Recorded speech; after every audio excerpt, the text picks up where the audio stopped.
क्यों?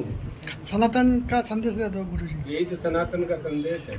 यज्ञोपवीत संस्कार हो रहा है नहीं? मेघराज नगर, क्या नाम है? मेघराज नगर में हमारी भारतीय संस्कृति में 16 संस्कार होते हैं। 16 संस्कारों में जो द्विज हैं उनका यज्ञोपवीत संस्कार होता है। यज्ञोपवीत संस्कार हो जाने के बाद ब्राह्मणों को वेद पाठ करने का अधिकार प्राप्त होता है, गायत्री का जाप करने का अधिकार प्राप्त होता है। ब्राह्मण के घर में जन्म लेना, उसके बाद यज्ञोपवीत होना, उसके बाद ही गायत्री और वेद का अधिकार आता है। ऐसा नहीं है कि ब्राह्मण के घर में जन्म ले लिया तो वेद का अधिकार उसको आ गया, ऐसा नहीं होता। यज्ञोपवीत उपनयन हो, गायत्री की दीक्षा हो, गायत्री मंत्र का जाप करे, भगवान सूर्य को अर्घ दे, पंचदेव उपासना करे, यही सनातन धर्म है। सनातन धर्म का अर्थ होता है जो हमेशा रहने वाला है, सदा भवः सनातनः, जो हमेशा रहता, शाश्वत अजर अमर धर्म है। बाकी सब आने जाने वाले हैं।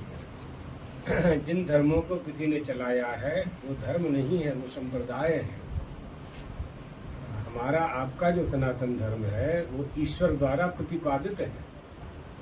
वेदों के द्वारा, शास्त्रों के द्वारा सनातन धर्म को जानते हैं, ईश्वर को जानते हैं। इसलिए जो हमेशा रहता है, था होगा ऐसा नहीं, हमेशा जो रहता है उसी का नाम सनातन है। प्रलय में भी जो रहता है, प्रलय में भी जिसका प्रलय नहीं होता, वही सनातन धर्म है। सनातन धर्म को समझने के लिए हमारे पास गुरु, गोविंद और ग्रंथ, 3 साधन। ग्रंथ से ग्रंथि का विमोचन होता है, ग्रंथि के विमोचन होने से हम गोविंद को प्राप्त करते हैं। गुरु हमें सन्मार्ग पर चलने का उपदेश देता है। भगवान आद्य शंकराचार्य जी ने हिंदुओं के लिए पंचदेवोपासना का विधान किया।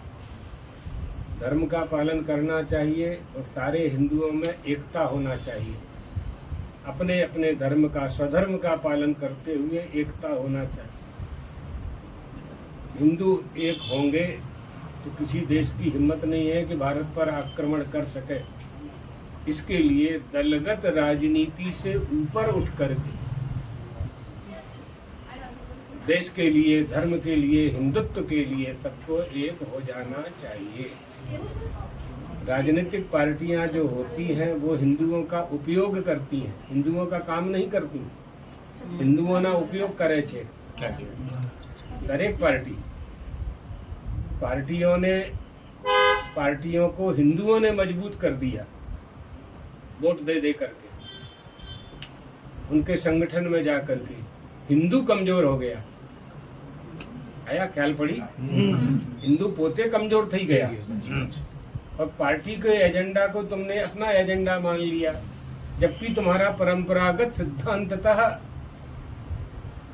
था वेदों का, शास्त्रों का, माता पिता का, दादा दादी का, नाना नानी का, कुल देवी का, कुल देवता का, वो सब छोड़ करके जो पार्टियों के लीडर ने कहा उसको करना अपना धर्म मान लिया। जितनी भी पार्टियां हैं सब धर्मनिरपेक्ष कहती हैं अपने आप को, है ना? धर्मनिरपेक्ष यानी हम किसी धर्म को नहीं मानते। वो लोग क्या अर्थ करते हैं? हम सब धर्मों का आदर करते हैं। अरे पोताना धर्म ना तमें आदर करशो, नहीं तो बीजाना धर्म न छू। खुद के धर्म का जब तुम आदर नहीं करोगे, पालन नहीं करोगे, तो दूसरे के धर्म का तुम आदर करोगे, ये कौन जिम्मेदारी लेगा? इसलिए हमें अपने स्वधर्म का पालन करना है, कुल देवी कुल देवता की पूजा करनी है। सनातन धर्म, वेद, शास्त्र और तुम्हारी जो आवनारी पीढ़ी है, छोटे छोटे बच्चे हैं, इन बच्चों के गले के नीचे धर्म को उतारना है।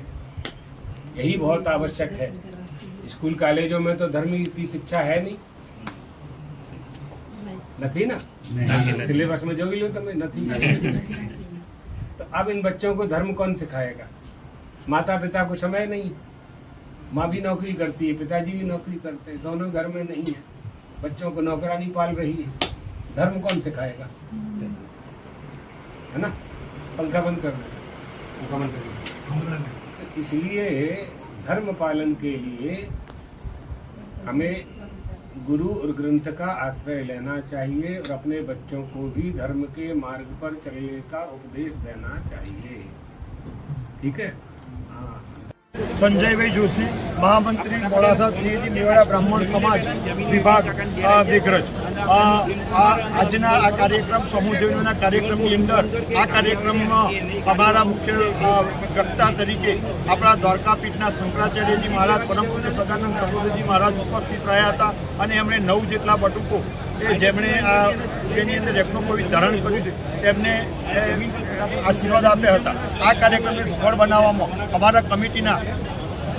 અમારા કમિટીના તમામ હોદ્દેદારો, ગામના નગરજનો, મોડાસાની આજુબાજુ રહેતા બ્રહ્મ સમાજના આગેવાનોએ પણ અમને ખૂબ સાથ સહકાર આપ્યો છે આ કાર્યક્રમને સફળ બનાવવા। આ કાર્યક્રમની અંદર દ્વારકાપીઠના શંકરાચાર્યજી મહારાજને આપણને બાળકોને કહ્યું કે આપણે આપણા ધર્મનું પાલન કરવું પડશે, બ્રાહ્મણોએ એકતા ટકાવી રાખવી પડશે, બ્રાહ્મણ એક થઈ જાય તો દુનિયાની અંદર કોઈ બીજું આપણા ઉપર શાસન કરી શકે નહીં।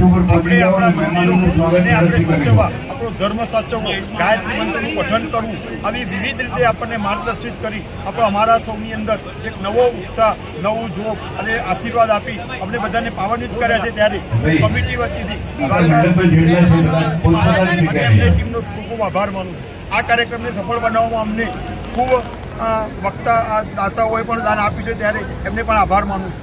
આ કાર્યક્રમને સફળ બનાવવામાં જેમના થકી આ કાર્યક્રમ ઉજળો બન્યો છે તેવા બટુકોના વાલીઓએ અમને બટુકો આપીને અમને લાભાન્વિત કર્યા છે, અમને એક સેવા કરવાનો મોકો આપ્યો છે, ત્યારે હું એમનો પણ આભાર માનું છું। આ કાર્યક્રમને સફળ બનાવવામાં શ્રી મેઘરજ કડોલી મંડળે પણ પોતાનું આ કેમ્પસ આપી અને એમનો પણ હું આભાર માનું છું। આ કાર્યક્રમના દ્વારા યુવાનોની અંદર રાષ્ટ્રભાવના, ધર્મભાવના અને એકતાની ભાવના વિકસશે એ ચોક્કસ વાત છે। એટલે અમે આ કાર્યક્રમના માટે સૌનો આભાર વ્યક્ત કરીએ છીએ અને આ ગુરુજીએ કહેલા આદર્શો પર આપણે સૌ ચાલીશું તો ફરીથી આપણા બ્રાહ્મણો એ આ સુકાન, આ દેશનું સુકાન અને વિશ્વના સુકાન પર જે આવવાના છે એ આપણો જ યુગ આવવાનો છે, એ નિર્વિવાદ બાબત છે। આપણે સૌ એક થઈ, એક મળી, મતભેદો ભૂલી અને આપણે એક થઈએ તો મને લાગે છે કે આપણે ફરીથી આપણે એ જે સમાજની અંદર જે અપેક્ષાઓ છે એ સંતોષવામાં આપણે સૌ સફળ રહીશું।